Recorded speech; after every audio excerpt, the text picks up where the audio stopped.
evening, sir. Good evening.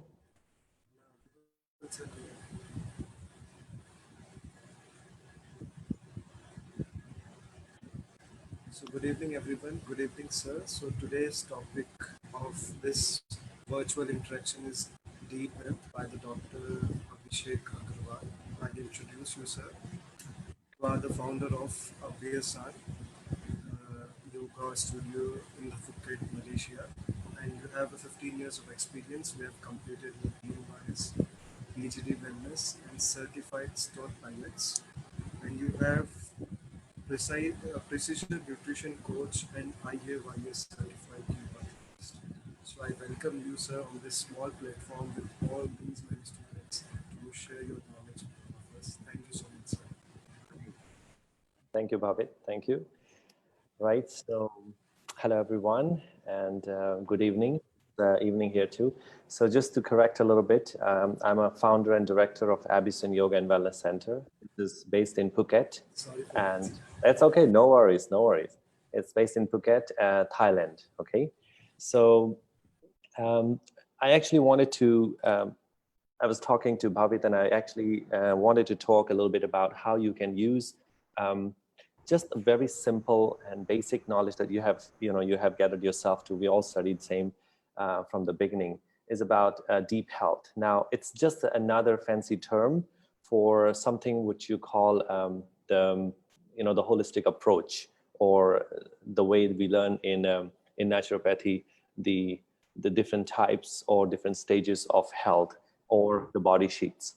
So, but I'm going to elaborate a little bit more, because as I'm learning a little bit more each time, I actually get an idea of how most of the people that we actually see, or most of our clients, or the patients that we see, are actually suffering from a lot of internal problems than we just see superficially. I mean, we see it a lot physical, because clients come to us and they say that they have some physical pain, and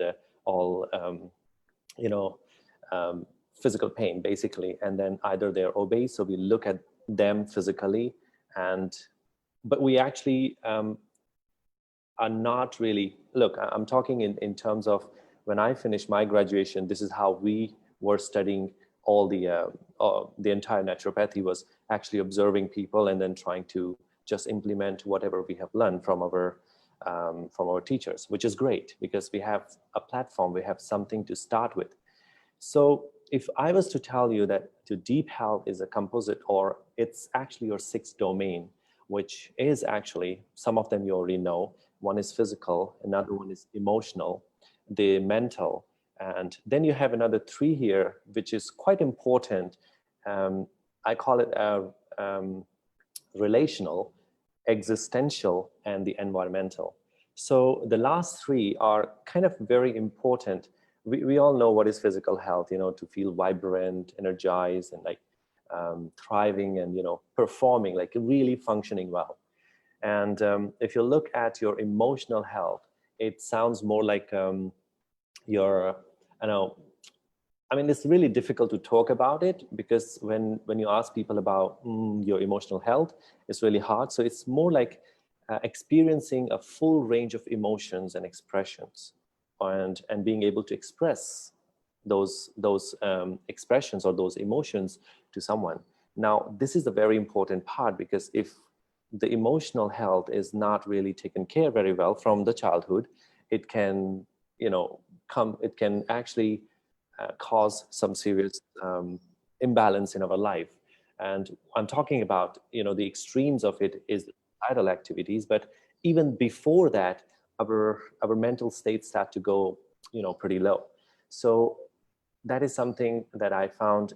You definitely can ask me a question on that later, but I'm just going to explain to you my point of view and looking at deep health.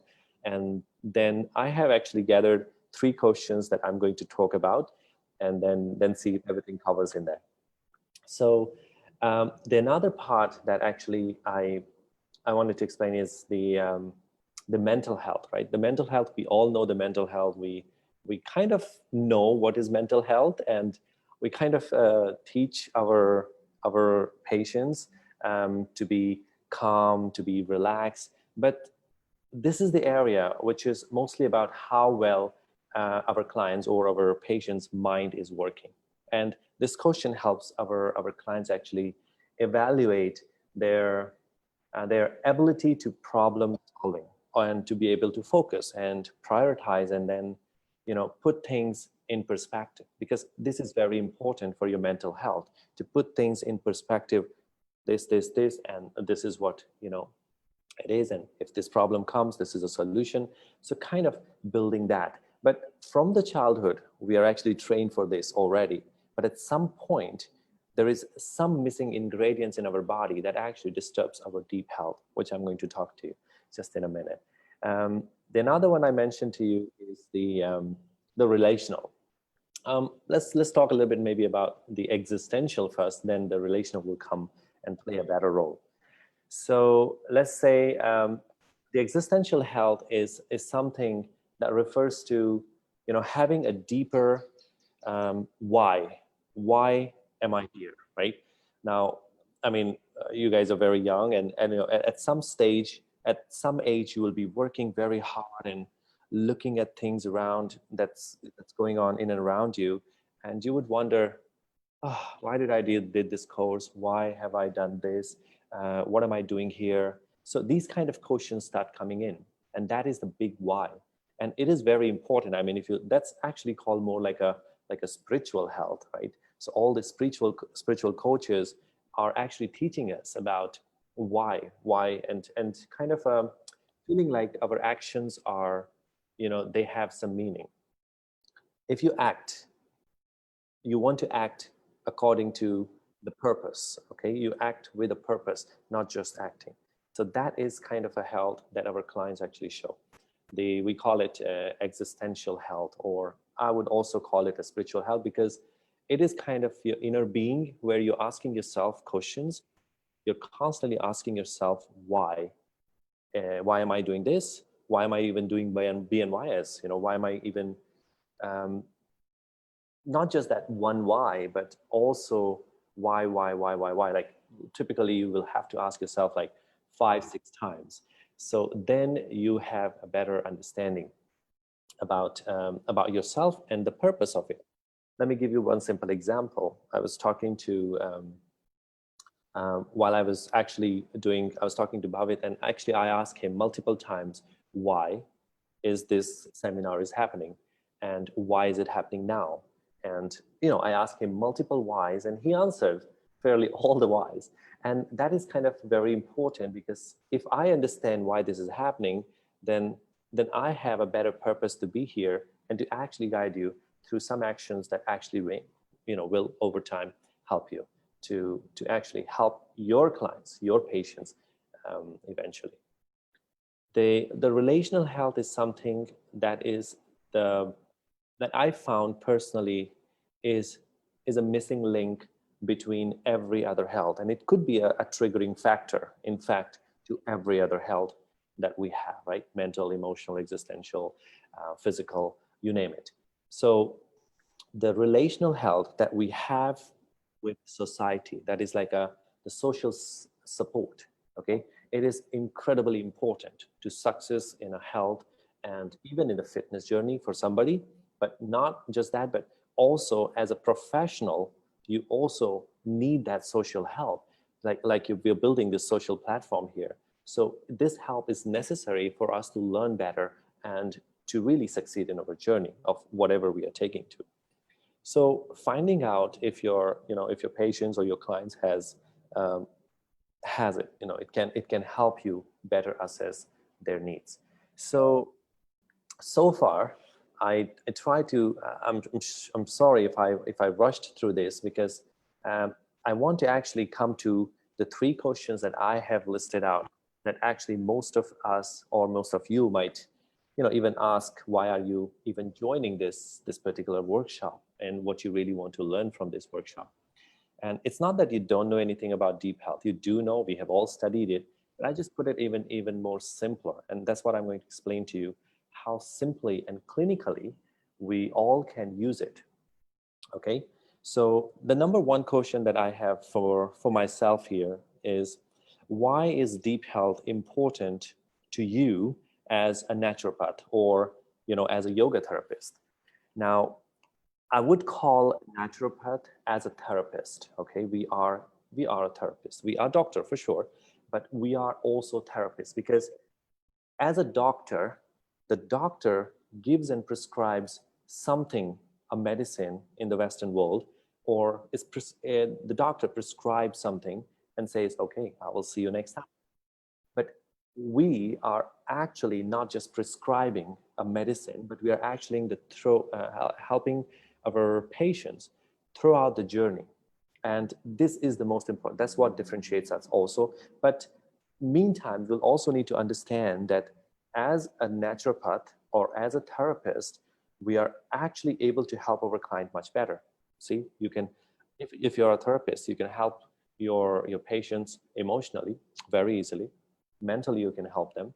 Physically, you're definitely helping using all the tools that you have.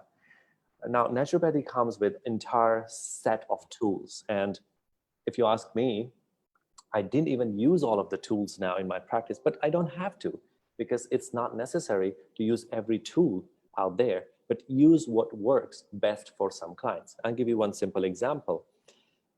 If you have a person, a client coming from and having migraines, right? So I have seen maybe 6 different clients with migraine. Now, every time we prescribe them an acupuncture session, and most of my clients have already done everything. They have done acupuncture, and they have done kind of a physiotherapy. They have seen doctor, medications. So they have gone through pretty much everything, chiropractor, the osteopath, pretty much everyone. So I'm the last resource for them. Likewise, if we have a patient suffering from migraine, you can prescribe them acupuncture if they have never experienced acupuncture before. But you need to look much more deeper, because there is an underlying issue there. And that is what the deep health is all about, to really understand what is the deeper issue for migraine. So out of my 6 clients, if I was saying, every one of them was having a postural issue. Each of them had a serious deviation in their posture. So when I'm saying the serious deviation in their posture, what I mean is some of them were having scoliosis. So the woman who had a scoliosis, she also has the operation of the scoliosis. So her spine was completely fused, and there were like proper operations. So after surgery, nothing really happened. But a few years later, right, when she started to get a little bit older, menopause comes, the migraines start to panic. So that's when the migraines start. At a young age, you don't have migraines, right? Migraines starts to happen later stages of the life. And most doctors prescribe her. She went to see the chiropractor. She went to see the acupuncturist and all the treatments. And she finally ended up working for her posture to help her improve her migraine. So another client that I had has a severe deviation in the spine. He does not have a scoliosis, but he had an injury in the back. So sometimes ago, he lifted something heavy and his spine kind of you call intervertebral disc prolapse. But it's not so severe. It's so light, so minor, but that can cause problems. So he started to shift his posture and develop the migraine. It was so severe that actually nothing was helping him. So you see what I'm saying is, if we have one of the condition that has a best treatment, we want to give that treatment to our clients, a patient, but we also want to make sure that we look at that underlying structure. How is his emotional health? How is his mental health? Now, you'll have to look at his relationship as well, because is his relationship affecting even more? If someone has a migraine, it does affect the relationship, right? So we look at the whole picture first, but then you go deeper into. In my practice, I found, you may not agree with me, but what I found was the 2 major issues that were actually causing most of the pains in people's body. And the number 1 that I found was the postural imbalances, postural dysfunction. If you have any kind of postural imbalance, see, I'm not talking about like a forward head posture or scoliosis or kyphosis, not just that, but in general, people might have a knock knee, right? Valgus and vagus type of. So you have to look at their physique before even understanding why the pain is, right? Because we look at the pain and we are treating it as a symptom, while we should be treating as a disease, and we want to make cure for it. Okay. The second thing that I found was their habits. Okay. The posture first, and the second was habit. The habit actually means is their eating habits, their sitting postural habits, and it's a combination of multiple habits that they have, right? Like drinking less water, not sleeping enough. These are the habits, which is important. So the two major reasons why somebody was having, I'm giving an example of migraine, but there are many other problems that people have. So when you look at that, you will actually have to evaluate the whole situation. Yes, you start by symptoms, but you start looking deeper into it, take the proper history, and that's where you come in picture as a therapist. So look at the number of tools that we have. We study the physiotherapy, we have electrotherapy as well inside, and exercise therapy. So we combine them and use some of it to actually help strengthen their neck muscles, improve their posture. We can use acupuncture to get rid of their pain, right? And likewise, we can have the proper nutrition and the diet habits that we can actually help them to improve their overall health, right? And that's what I'm talking about, deep health. Now, there's some missing part that you might even ask me, okay, what happens to somebody's mental health and emotional health? How do you really know about this? The relational health, how do you really know about it? To be very fair and frank with you, there is no way to know unless you observe the person and ask the real questions. Okay, the data collection is the key. If we do not collect the data, the right data from our clients, it is not going to help. Okay, it's not going to work for us because their history is very important. So we need to take their history before we can know anything about them. So now that's one of the things, and I want to tell you about why is this important. So why would you want to learn about deep health? If you learned the deep health, or just learning about those major differentiation between different types of health, we can actually picture it big, and we actually can look the overall picture. We can understand a complete person and not just looking at the pain. One example is a person who is overweight, obese, right? An obese person come to the clinic, and you're talking to the person, and you don't know really. I mean, we don't know really what to ask, because what we look at them is, okay, he's fat and he's obese. Okay, what should we do about it, right? Okay, put them into this, and this and this, and that's great. I mean, that is fantastic that we are actually helping our clients with proper diet, with some nutrition, I mean, of course, and then some naturopathic treatments that we are doing. And that is all good. But are we really taking care of their mental health, emotional health? What's going on in their family? What's their eating habit at home? Because they come to us and we can kind of look at them and say, okay, you stay for 15 days, we will make you lose 10 kilos. Oh, wow, 10 kilos, 15 days. That's actually not even normal, right?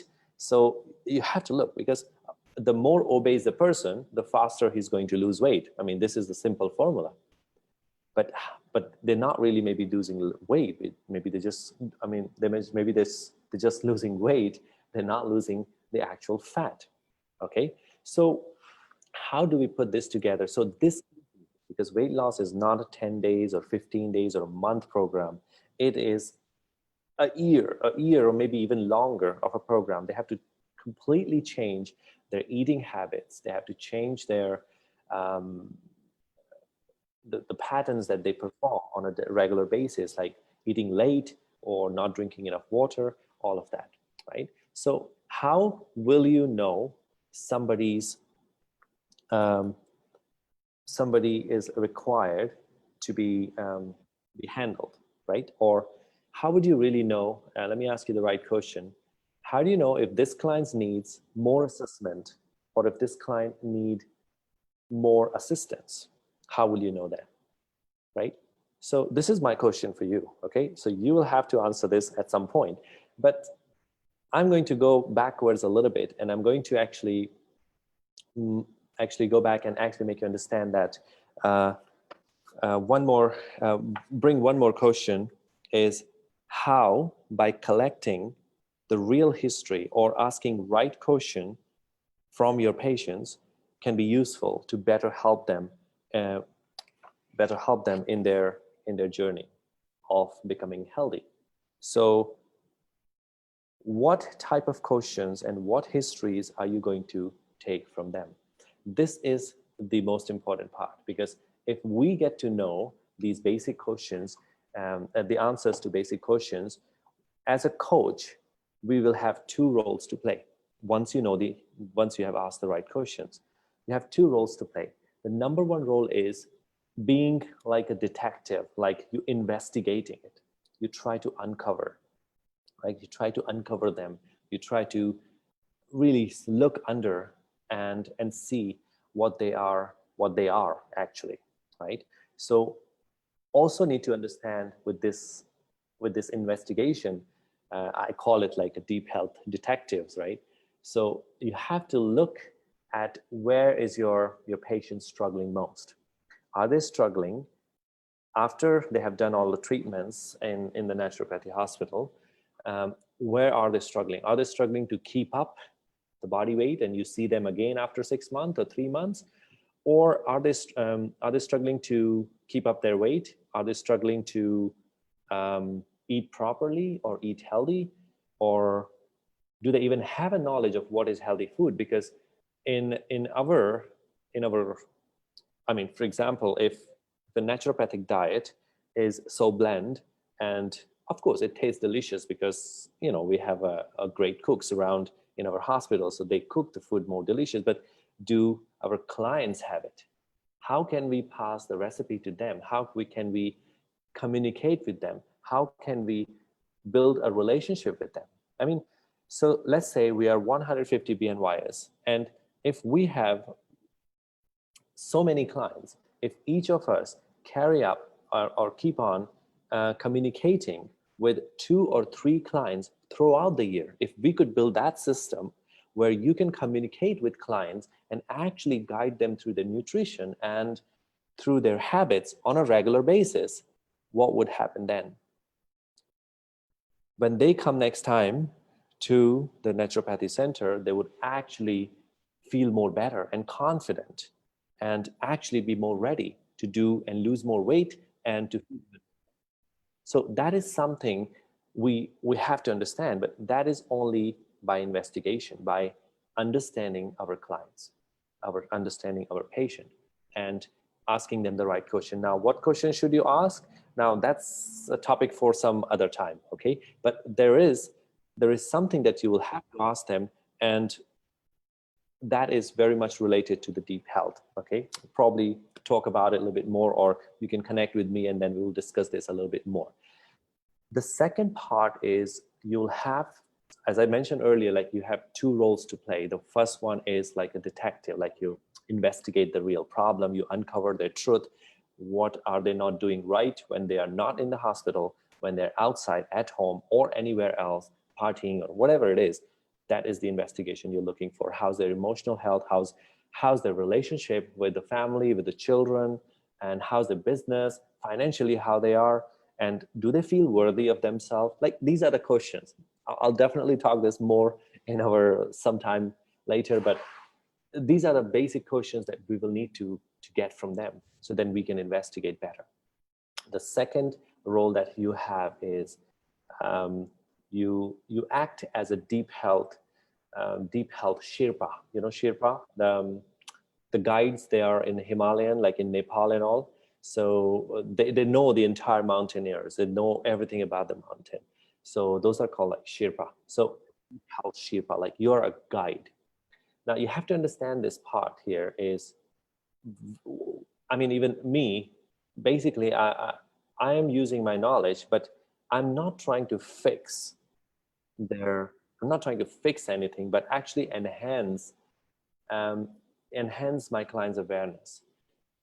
What do I mean by that? Okay. If I enhance my client's awareness about their own health, that this is what is happening. Their body weight is going up, and every time is going up.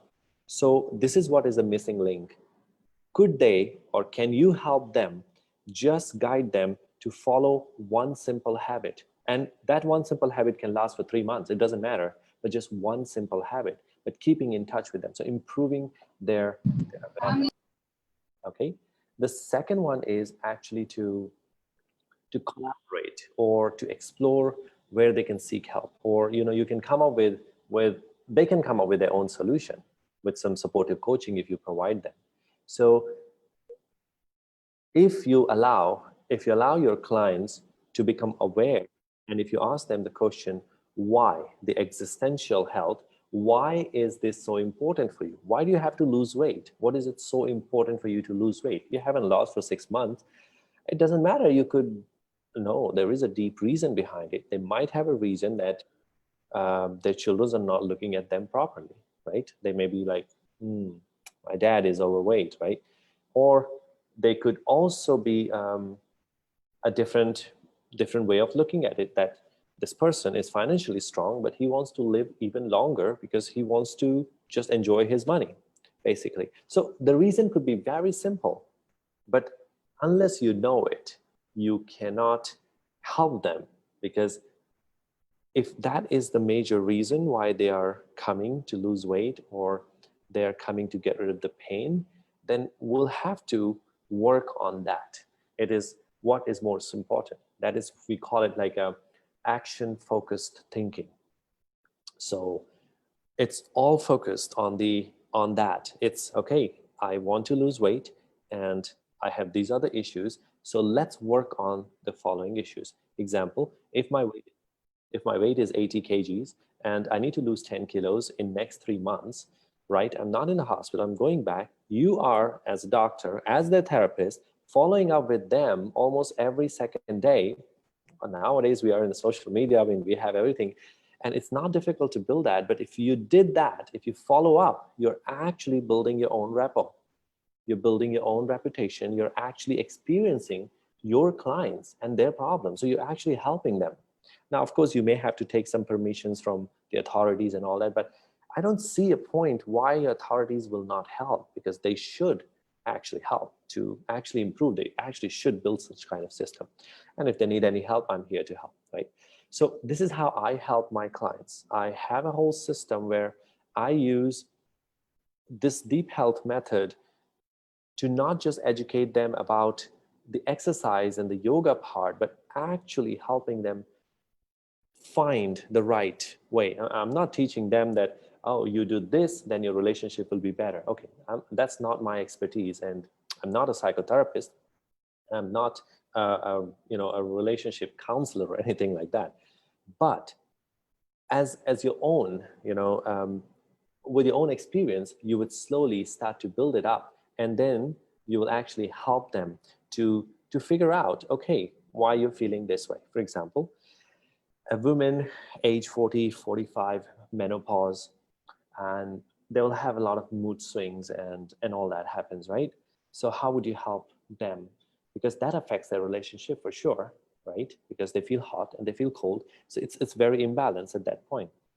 So if you want to help such clients, you'd have to guide them through the process. And the guiding is the key, because they know what they're going through. They're trying every little thing they can try, but you have to guide them and become aware that, right, observe your mood and what is happening with your mood right now.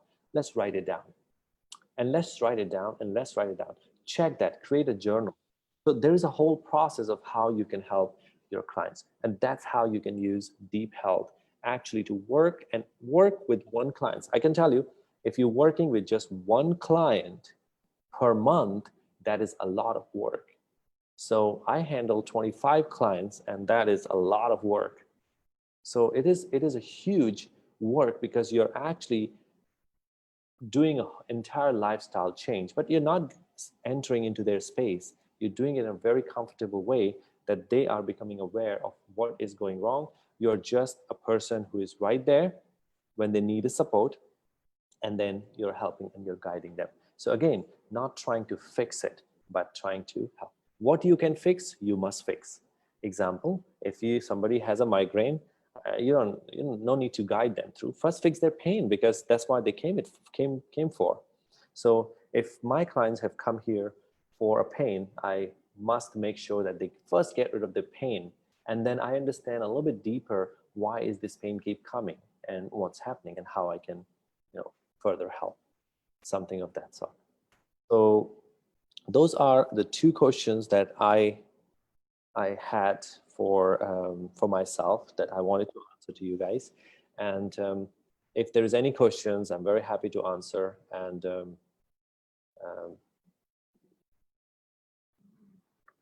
yes, I think we can open the discussion if you guys are okay with that. Yes, sir. Yes. They can unmute themselves. Bhavit, yeah. Ask questions to you.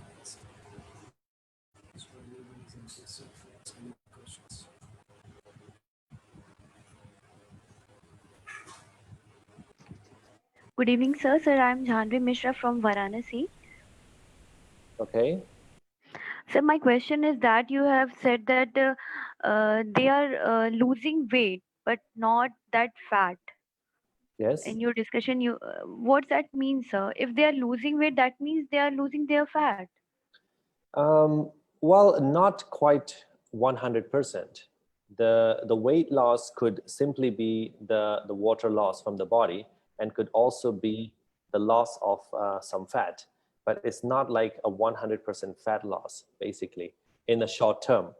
But if we want to create a fat loss in a person, I mean, do we even measure when we put our patients for the weight loss? Do we even measure that how much fat percentage they have? Do we even take the caliper? Do we even use the measurement tapes? Do you guys or anybody like uses here any kind of measurement for the arms, for the belly and all that? Do we take the measurements? So there is an app, I think, in their hospital where all the what is the content of body that tell everything like carbohydrate percentage and protein, everything. So by that we know that patient has this much constituent in their body. But what you said that losing weight and losing fat is not 100% true. I'm Yes. not understanding this. Okay, let me explain to you.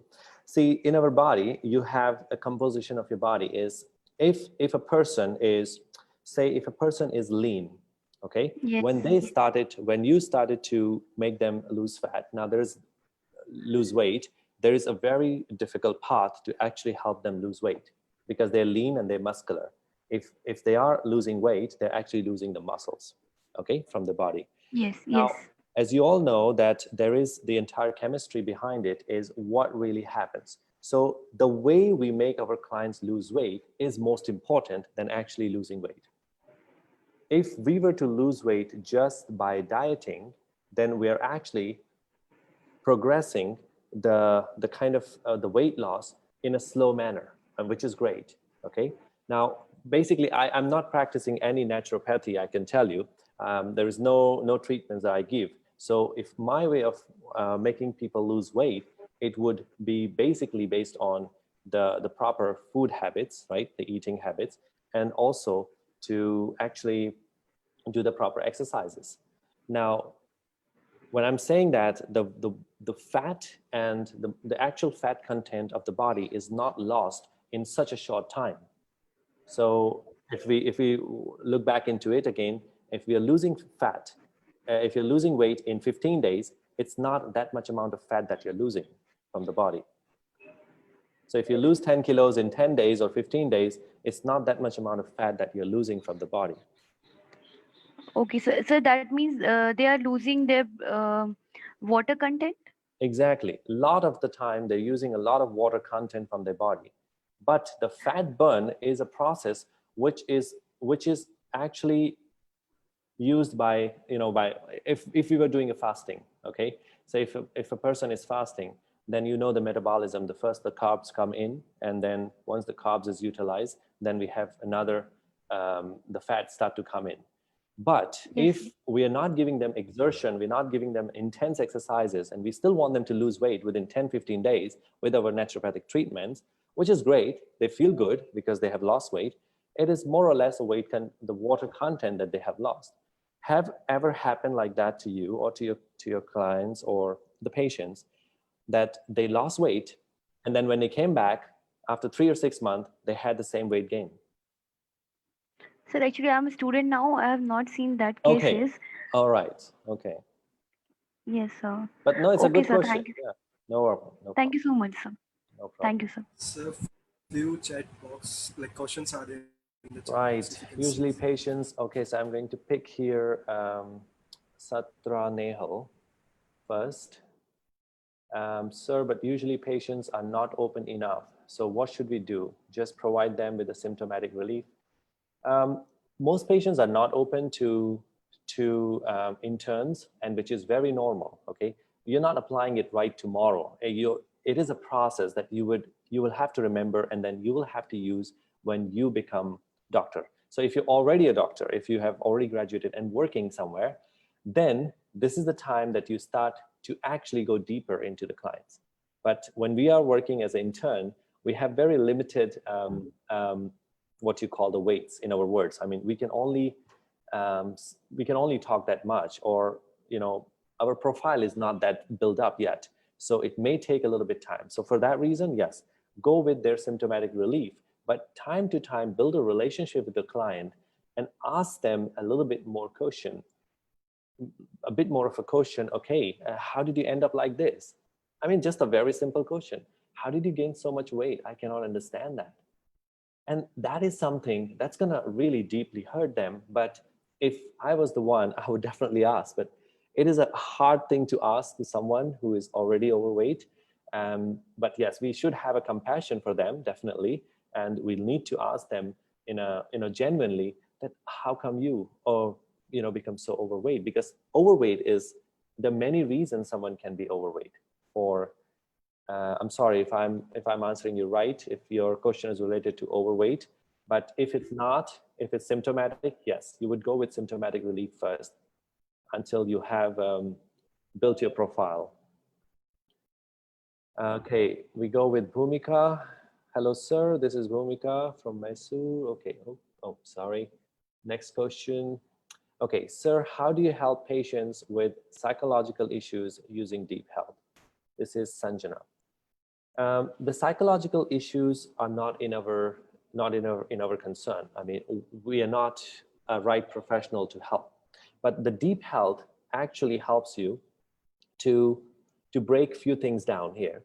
Okay, if you're talking about psychological issues, like say, you can handle much more simpler ones like anxiety, distress. Okay, so maybe you can elaborate a little bit more of what psychological issues are you talking about. If you're talking in general, which comes somewhere between relational, emotional, and mental. So those three combination of the psychological health that comes in play. So for that, you would use a proper questions, and you actually make them aware.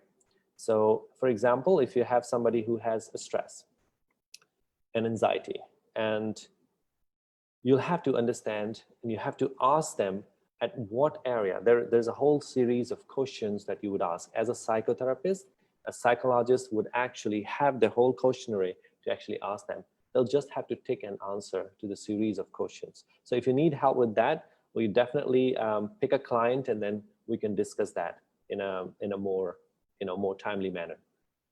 So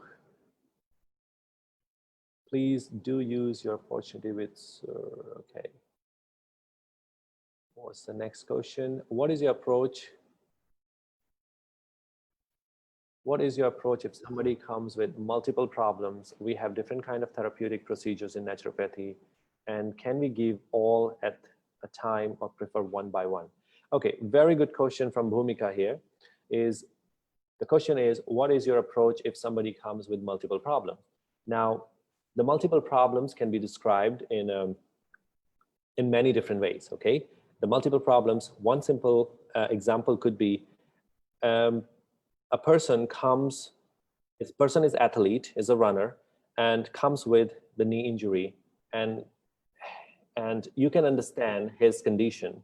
If an athlete comes with a knee injury to you, or as a you have to handle them as a physiotherapist, and you want to help. The person condition is actually he's emotionally not very well, because he wants to train, but he cannot train, and he cannot go back to his club for training, and the pain is there, and he's constantly hurting himself. So emotionally, he's getting more agitated, more frustrated. So yes, how would you use the naturopathic treatment for this kind of person? The number one thing, his priority, number one priority is the pain. So you'll have to look at the pain. And if I'm right here, if you have 10 different problems, you'll have to start with the pain first, because only then they will feel confident with you. The pain is the number one. So if they can get rid of the pain, or if you can at least minimize their pain, then definitely that's how you'll begin with. What tools would you use for naturopathy? That depends on what works best for what pain. Okay, you guys know that migraine, acupuncture is like one of the best way to do it. But you have to understand there's an underlying issue. Nobody gets a migraine just like that.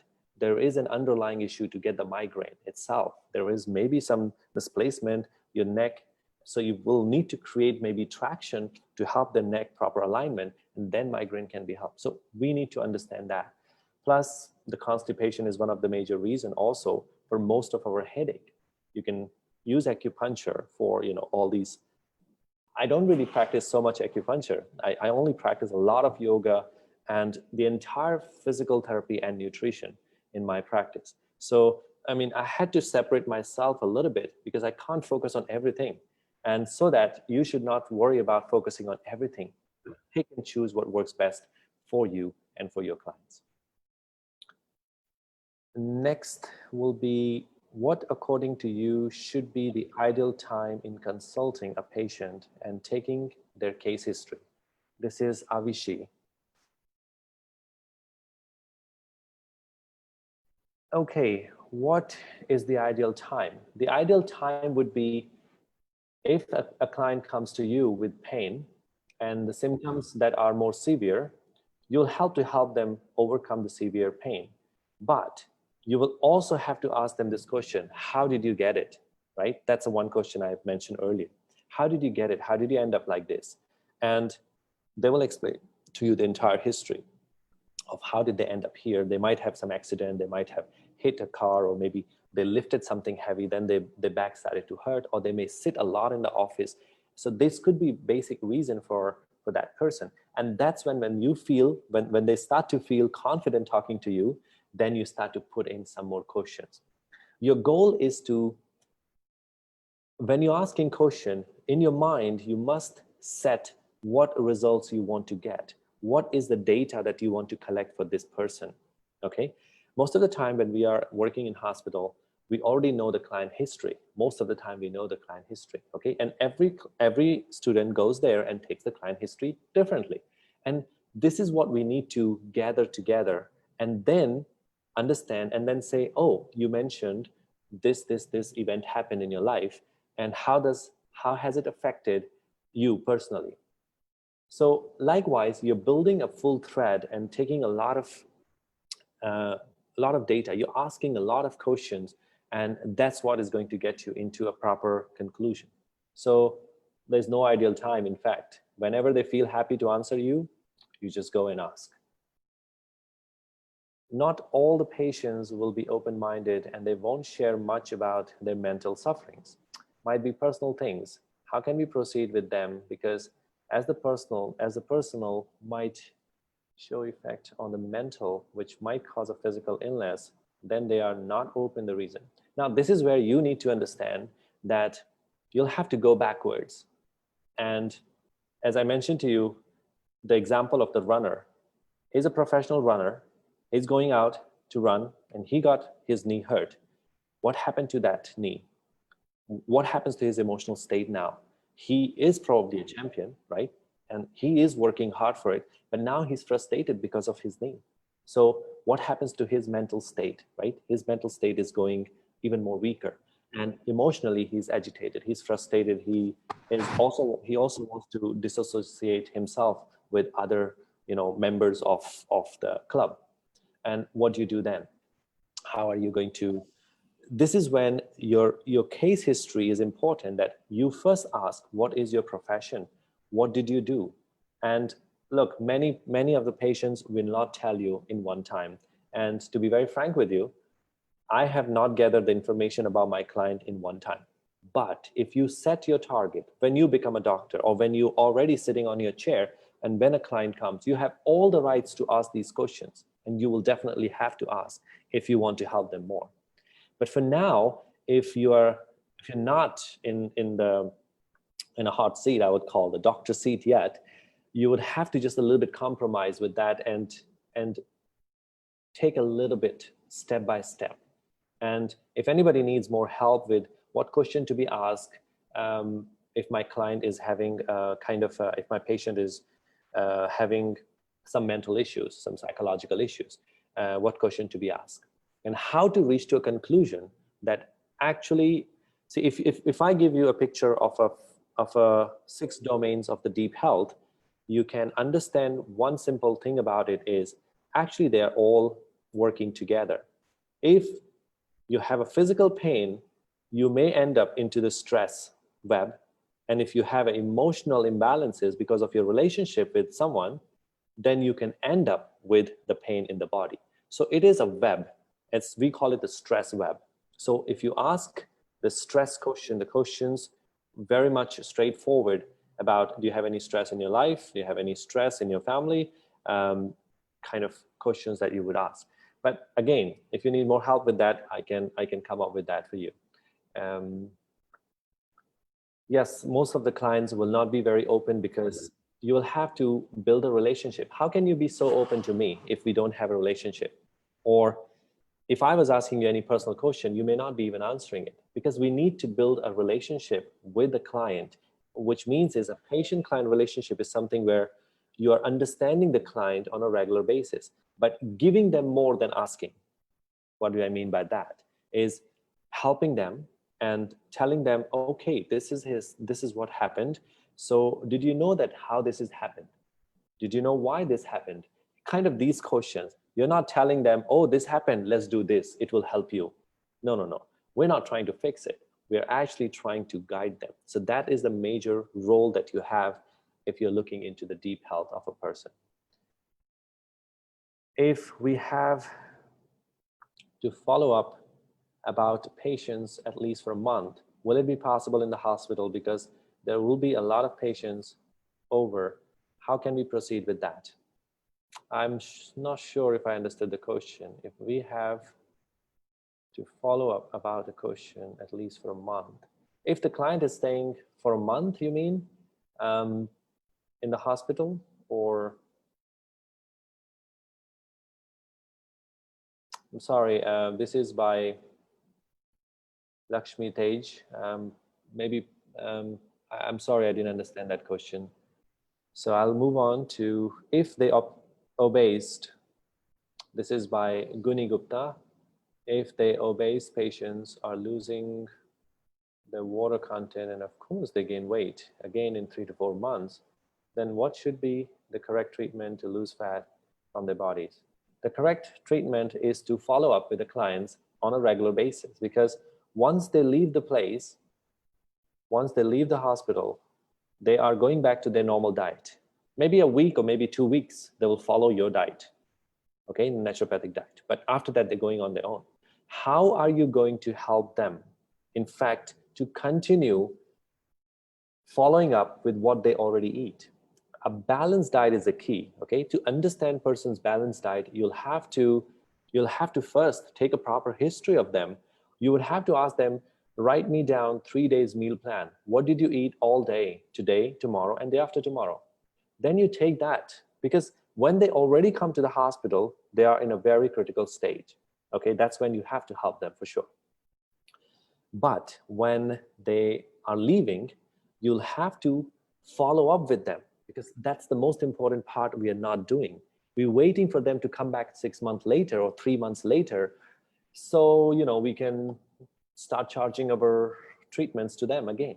But we need to follow up with them. The day they came in to the day they start to leave, we need to keep following up with them. Are they following it? Is this really important? And that's why the part of existential health is very important. The existential health, where you're asking your clients, why do you really want to lose weight? Why is it so important to get rid of this pain, right? If you understand their why, if they say, oh, my daughter does not look at me properly, and she looks at me and thinks her mom is overweight, and or a young girl comes in and overweight, oh, my classmates don't look at me properly, they look at me kind of, I'm just a fat person or overweight. So see, look at that perspective. Why do you want to lose weight? Because that particular client is your client, and in fact you have to follow up. Without the follow-up, you cannot help, because you're a therapist, you're not a doctor. You don't have a straightforward medicine system. Oh, I got a flu, 7 days, take medicine, it will be gone.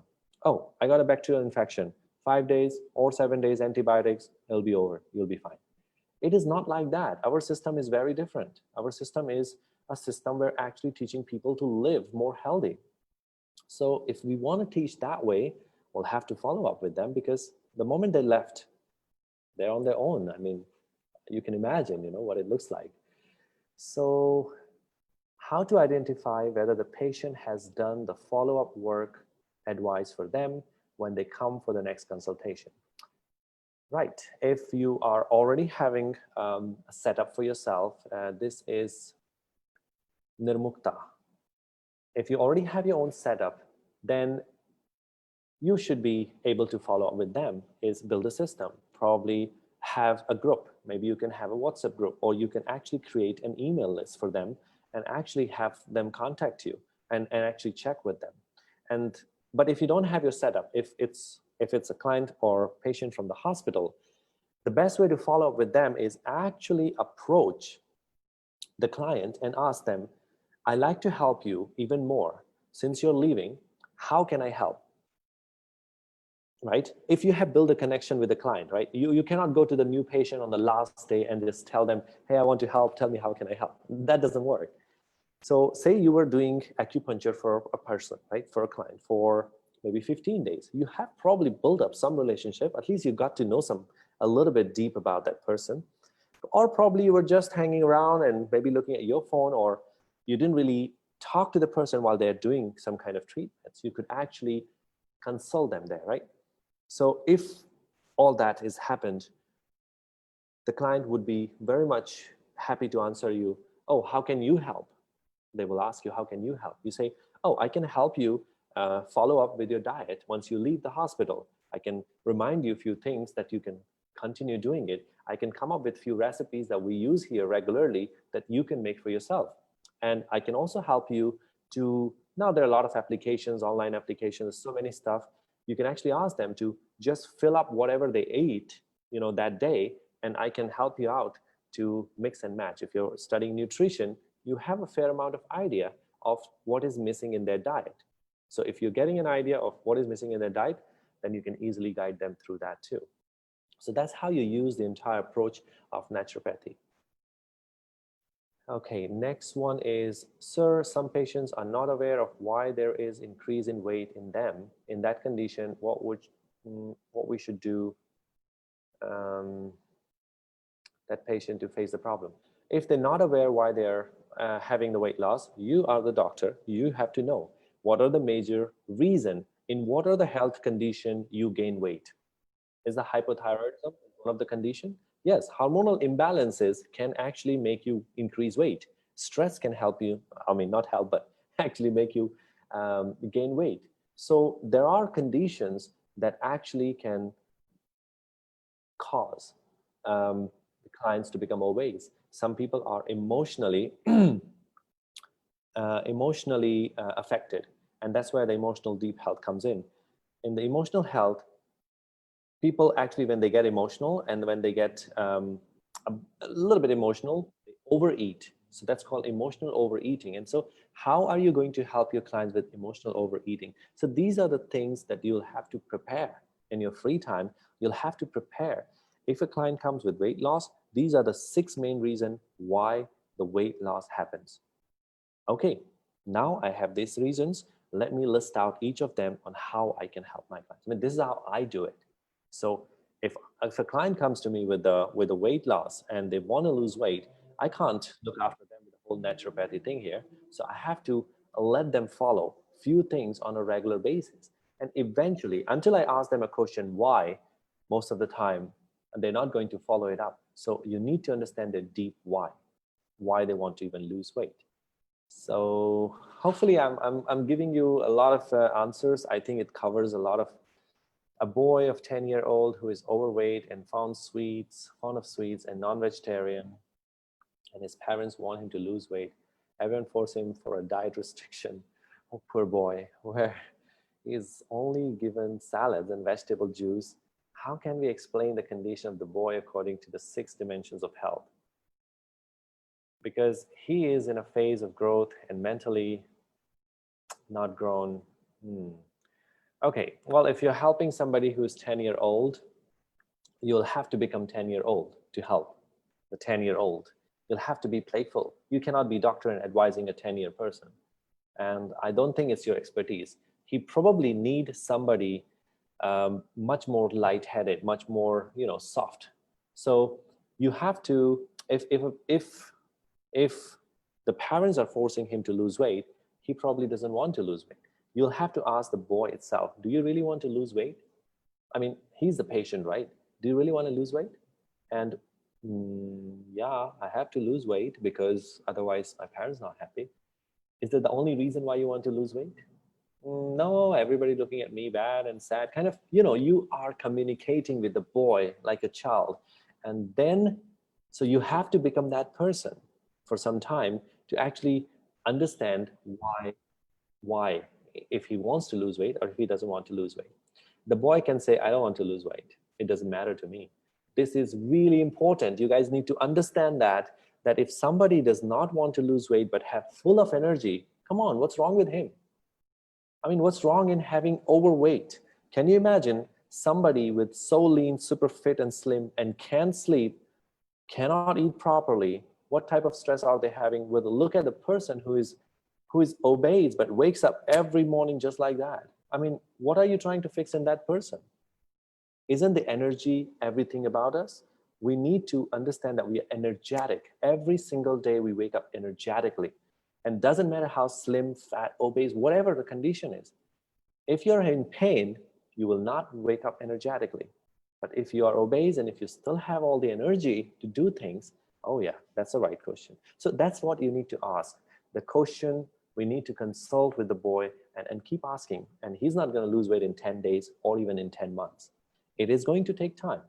If he eats sweet, how will you replace the sweet? Tell me. Can you replace the sweet to a better sweet? Can you suggest him something better, something different in terms of sweet? So these are the things, these are the deep questions that it's a very good question, but to answer it, I have to sit down and probably take an hour or maybe longer. Because if I want to answer in one simple sentence, you'll have to ask the why to the boy. Because if the boy doesn't want to lose weight, no matter how much you force him, he's not going to lose weight. He's only going to get stressed and going to eat more somewhere else. So you're only creating problems eventually. Good evening, sir. Okay, sir, you have mentioned that we have to do the follow-up with the clients right after leaving the hospital to right. But commonly, there will be a lot of clients will be visiting the hospital. So for a doctor, it will be difficult. Okay, if you're already a doctor, congratulations, because you cannot say your clients. So if there are a lot of clients, there is no need to follow every client. You have 20 clients. Out of 20 clients, I'm just giving an example. If you have 20 clients, maybe only 5 of them need real help, but others don't need a help. So this is something that you'll have to get the idea of, okay, I only have to help 5. But what I mentioned earlier is, if we are 1,000 BNYs, or say example, if in your college, if you're doing an internship and you're 20 BNYs, interns, if you each of you pick 3 or 4 clients who you have built a relationship with, that's the most important part. If you don't have connection with the clients, oh, it's not going to work, okay? It's going to be like you're interfering them. So you need to build a relationship, you need to understand them, and you need to ask them the right question. If they're open to you, they are your clients, because if they're not open to you, they're not ready yet. So you have to look for somebody else who's open and ready. You only need to help them first because they want help. Others don't want. How would you push somebody for help if they don't want help? So that is something, and that's a good thing about having hundreds of patients, because you can choose who you want to help, especially the one who really needs the help or who wants the help. You help them first. Okay. But if we all pick and choose few clients on, then we can actually help. But this is something should happen by hospital itself. Okay, that was by Lakshmi Tej. Okay, we have Brajesh Kumar Mishra. What we can do to patient who is suffering from communicable disease or infectious disease? Nothing we can do. If you have an infectious disease and communicable disease, you will have to just send them to the quarantine. There is not much you can do about it. And don't try to poke your nose on all those things, because I mean, you have to look at your own expertise, right? And work on things that we can do. So it's a good question, but that's a question which teaches us what is not really right for us, okay? So you have to choose the client. You have to choose your patient too. You cannot be just, okay, you come, everybody come. That doesn't work, because it leaves you exhausted at the end of the day. Once I met two patients, they are friends, who got admitted in our hospital for weight loss. They asked me one thing. We took same treatment and we are taking same diet and even same physical workouts or exercise, but one person reduced 8 kilos in 10 days and the other just reduced. Did they come with the same weight as well? That's the first question. Their age difference is also just only 3 years, okay. Their weight when they got admitted was one person 98, another person 101. So very simple reason. The more obese you are, the faster you're going to lose weight. Okay, I'm talking about weight, I'm not talking about fat. So the more fast you are going to lose your body weight. Body weight in general, it could be a little bit amount of fat, lots of water and all that. So the answer to that is, the reason to that is, we're all different people. We have different chemistry, okay? You can eat banana and digest it differently than somebody else. And you may not have any problem with if you ate what you call, excuse me, say, if you ate cabbage, some of you may not have any problem eating cabbage, but some of them cannot digest the cabbage. If you drank coffee, you can easily digest the coffee, but another person drinks the coffee, cannot digest the coffee. So if you drank coffee, your liver digested it and thrown it out of the system, you will still be going and sleeping very well. But if somebody drinks the coffee, just like same time together with you, and cannot digest the coffee, it will be in their system. They won't be able to sleep. So our body is different. Not very much, but it is different. And what treatment works for somebody may not exactly give the same results, but not above the average, but maybe average and below the average. It cannot give exact results to somebody else. They will all have a different type of results. Okay, I mean, that's why we look same, but we are different. So, wow, that's a lot of questions. Looks like you are very much involved. I hope I answered all of them. That concludes our Abbyasana. So, how's the session overall, sir, for you to conduct in this kind of mode? So before the first this is fantastic platform, and I think everybody is very interactive. I'm quite happy and surprised that everybody is taking care of the patients, and they're very very happy, very looking after their patient, and they have a heart to look after them, which is great. So yeah, I think I really enjoyed it. And if you need any help, you can always reach out to me. I'll leave my email if you guys want, and definitely you can contact me, and I also do a couple of other workshop for my clients. In any case, if you feel like you want to join, I'll definitely send you some invites and all that. Okay. So you asked one question from us, that to what kind of patient you will suspend or what kind of patient you will assist. Yes.